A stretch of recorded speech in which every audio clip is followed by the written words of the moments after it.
Subscribe करंतु एबे हम चैनल को और प्रेस करंतु बेल आइकन को जहा द्वारा लेटेस्ट वीडियो रो नोटिफिकेशन आपण मानकु सर्वप्रथम मिलिबो। नमस्कार बंधुगण, ओम नमः शिवाय। आपण मानकु हम चैनल को पुणी थरे गोटे नुआ वीडियो को बहुत बहुत स्वागत।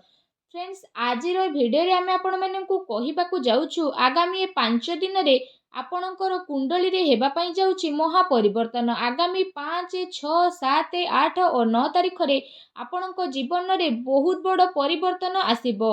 आपणकर एही गोटे भूल संपूर्ण जीवन को बदलाई मध्य देबो, तेणु सावधान रुहंतु। आउ सबुटी क्षेत्र रे सावधानता अवलंबन करिवार आवश्यकता मध्य रहिछि। तेणु फ्रेंड्स, एहा सहित आसंतु जानिबा ए समय रे ग्रहंकर स्थिति किपरि रहिबो, ए समय रे केउ केउ जोग बनिबो और तार फल आपणक राशि उपरे किपरि पड़िबो, केउ जिनिस को नै आपणको ए समय रे सावधान रहिबाकू पड़िबो एवं केउ कार्य आपणक पई भाग्यशाली हेबो। फ्रेंड्स, ए समय रे आपणकर लव लाइफ किपरि रहिबो, स्वास्थ्य क्यारियर किपरि रहिबो, ए दिन रे आपणकर पारिवारिक जीवन, आर्थिक स्थिति आउ धन को नै स्थिति किपरि व्यतीत हेबो, ए सबुर महत्वपूर्ण इनफॉरमेशन आमे आपण मानकू देबू। तेणु निजर समय टिके समय बाहर करी वीडियो को आरंभ रु शेष पर्यंत निहाती देखंतु, कारण वीडियो भितरे एपरि किछि महत्वपूर्ण इनफॉरमेशन दिया जाइछि जहाकू जदि आपण माने ध्यानर सह सुनिबे तो निजर जीवन को उपयोग करिवे, तो आपण आपणकर जीवन रे आगकू आसुथुबा सबु असुविधा सबु संकट रु बंची मध्य पारिबे, आउ निजर जीवन को सुंदर सुखमय कुशलपूर्ण बनी मध्य पारिबे। जदि कहिबा तो जो माने हनुमानंकर सच्चा भक्त ए वीडियो को देखुचंती, वीडियो को लाइक करि दियंतु आउ तळे थिबा कमेंट बॉक्स रे सच्चा श्रद्धा भागरे जय हनुमान बोली अवश्य लिखि दियंतु। हनुमान भगवान आपणक जीवनर सब कष्ट को दूर मध्य करिवे। तो आसंतु फ्रेंड्स, जानिबा बहुत ही भल अमूल्य विचारर सहित वीडियो को आरंभ करिबा। जदि आमे कहिबा तो स्वप्न काहा आगरे जागी होइकी रही न थाए, ना सफलता कहार गुलाम होई थाए। स्वप्न तो तार ही पूरा होई जाई थाए जी शिद्दतर सहित कोशिश करी थाए। बाहाना बनाउथुबा लोक बाहाना ही बनेकी रुहंती, आउ बिना अटकी काम करुथुबा लोकंकु सफलता तो मिली जाई थाए। भल कथा भल जिनिस से लोकंक रास्तारे आसे जी सबु बेले अपेक्षा करी थाए। सफल व्यक्ति ए कथा को तो निहाती भावरे जानती। गोटे राति रे सफलता बहुत कम लोकों को मिली थाए, किंतु सेथिपाई धैर्य बनिकी रखंतु, सबु बेले आगो को बढ़िबा पाई ध्यान केंद्रित करंतु।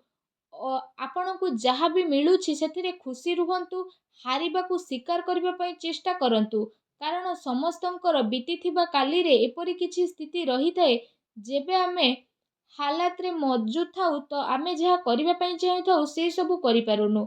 सफलता बाहन एका संगरे हमकु मिली न थाए, सेथिपाई जदि आम पाखरे बाहाना अछि तो सफलता को हमकु भूलिबाकू पड़िबो। आउ जदि आपण सफलता को पाइबा पाई चाहुचंती तो बाहाना बनेबा बंद करि दियंतु।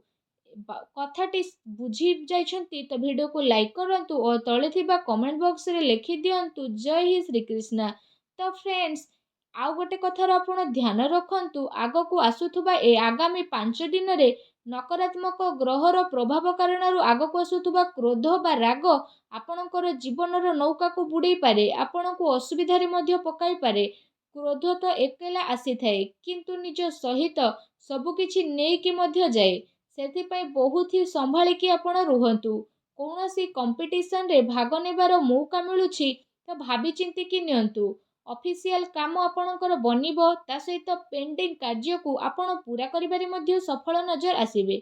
व्यापारी को अधिक स्टॉक किनिबा ठारू बंचिक रहिबाकू पड़िबो। युवा वर्ग सोशल नेटवर्किंग द्वारा निजर भल लाभ मध्य कमाइबे, किंतु ध्यान रखंतु एहार दुरुपयोग न हेउ। जो मानकु हार्ट संबंधित प्रोब्लेम रहुची सेमानकु बहुत प्रोब्लेम अनुभव हेबो। तो खाद्य पेय मिठार मात्रा को टिके कम करंतु, सुगर बढ़िबार आशंका मध्य रहिछि। निज लोकंक सह तालमेल बनेइके चलांतु, बेबजारे क्रोध संपर्क को बिगिड़ी मध्य पारे। प्रभुंकर शरण रे बसी टिके समय को बितांतु। ऑफिस रे प्रोजेक्ट को प्रेजेंट करिबार जदि मौका मिलुछि तो पूरा कॉन्फिडेंस रो सहित प्रेजेंट करंतु।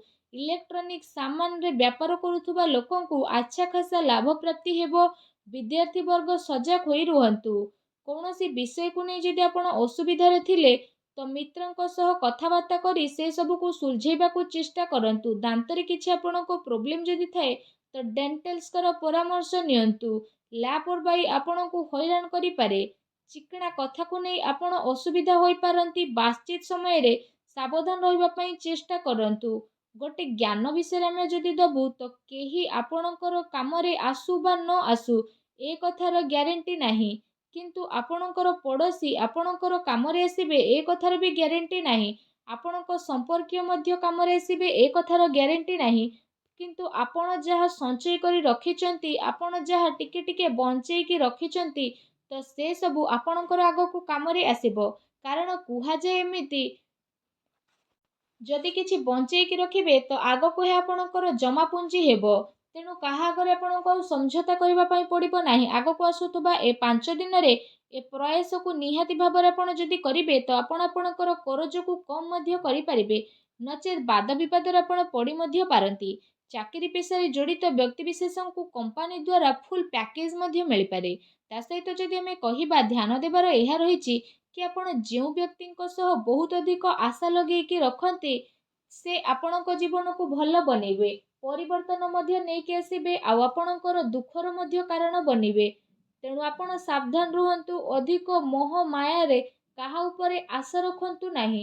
କାରଣ ଯେତେ ଅଧିକ ଆପଣ ଆଶା ରଖିବେ, ଯେବେ ଆଶା ଭାଙ୍ଗିବ ସେତେ ଅଧିକ ଅସୁବିଧା ଆପଣଙ୍କୁ ଭୋଗ ମଧ୍ୟ ହେବ।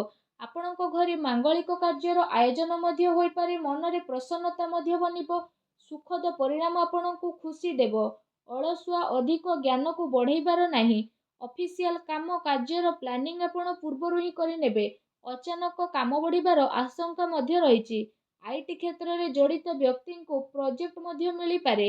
ତା ସହିତ କେବେ କେବେ ଏମିତି ହେବ କି ମଣିଷ ଟିକେ ଧନ କମେଇଲା ପରେ ସମ୍ଭାଳିକି ଚାଲିବାର ରହିଛି।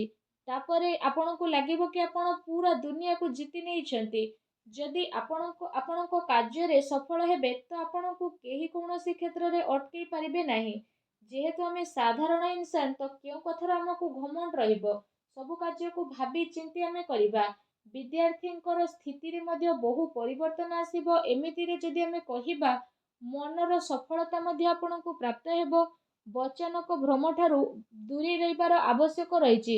ପରିଜନଙ୍କ ସହ ତାଳମେଳ ଭଲ ରହିବ। ତାଙ୍କ ସହିତ ସମୟ ବ୍ୟତୀତ କରନ୍ତୁ। ଶୁଭ ଚିନ୍ତକଙ୍କର ପରାମର୍ଶ ନେବା ପାଇଁ ଚେଷ୍ଟା କରନ୍ତୁ। ସତ୍ସଙ୍ଗ ଧାର୍ମିକ ଜିନିଷରେ ଆପଣଙ୍କୁ ଧ୍ୟାନ ଦେବା ପାଇଁ ପଡ଼ିବ। ଯେଉଁମାନେ ସେଲ୍ ସମ୍ବନ୍ଧୀୟ ଜବ୍ କରୁଛନ୍ତି ଲକ୍ଷ୍ୟକୁ ପ୍ରାପ୍ତ କରିବାରେ ଆପଣ ସଫଳ ହେବେ। ପ୍ରୟାସରେ କମି ଆଦୌ ବି ଆପଣ ରଖନ୍ତୁ ନାହିଁ। ସନ୍ତାନଙ୍କ ଦ୍ୱାରା ଏପରି କାମ ଆପଣଙ୍କର ହେବ ଯେଉଁ କାରଣ ପାଇଁ ଆପଣଙ୍କର ମାନ ସମ୍ମାନ ବଢ଼ିବ। ଆଉ ଆପଣଙ୍କର ମାନ ସମ୍ମାନ ଯେବେ ବଢ଼ିବ ତ ପିତାମାତାଙ୍କର ଗର୍ବ ମଧ୍ୟ ବଢ଼ିଯିବ। ତ ସେଥିପାଇଁ କହିବା ମାତାଙ୍କର ପୁରା ସହଯୋଗ ସାନ୍ନିଧ୍ୟ ମିଳିବା କାରଣରୁ ସବୁ କାମକୁ ଆପଣ କରି ମଧ୍ୟ ନେବେ। ଅସୁବିଧାକୁ ସାମ୍ନା ମଧ୍ୟ କରିବେ। କିନ୍ତୁ କାର୍ଯ୍ୟରେ ଯେହେତୁ ଛୋଟ ମୋଟ ପ୍ରୋବ୍ଲେମ୍ ଲାଗିବ ତ ଛୋଟ ମୋଟ ଯାତ୍ରାରେ ଆପଣଙ୍କୁ ଯିବାକୁ ପଡ଼ିପାରେ। ଆଉ ସମ୍ପତ୍ତିକୁ ନେଇ ବାଦ ବିବାଦ ମଧ୍ୟ ବଢ଼ିପାରେ। ଏମିତିରେ ସାବଧାନ ଆପଣ ରୁହନ୍ତୁ।